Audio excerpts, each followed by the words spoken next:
Chapter 23, Feeding Time. While the giants were being captured, a tremendous bustle and hustle was going on back home in England. Every earth digger and mechanical contrivance in the country had been mobilised to dig the colossal hole in which the 9 giants were to be permanently imprisoned. 10,000 men and 10,000 machines worked ceaselessly throughout the night under powerful arc lights, and the massive task was completed only just in time. The hole itself was about twice the size of a football field and 500 feet deep. The walls were perpendicular, and the engineers had calculated that there was no way a giant would escape once he was put in, even if all 9 giants were to stand on each other's shoulders. The topmost giants would still be some 50 feet from the top of the hole. The 9 giant-carrying helicopters hovered over the massive pit.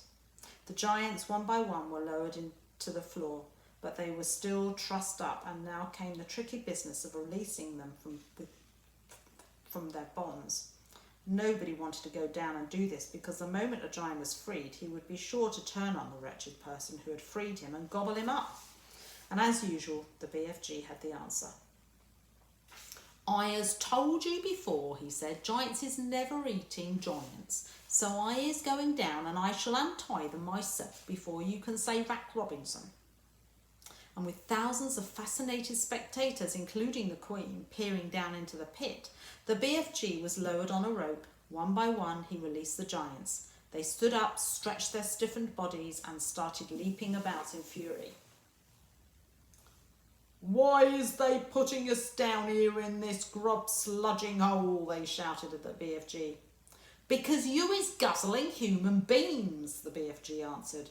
"I is always warning you not to do it, and you is never taking the titchiest bit of notice." "In that case, I think we is guzzling you instead." And the BFG grabbed the dangling rope and was hoisted out of the pit just in time. The great bulging sack he had brought back with him from the giant country lay at the top of the pit.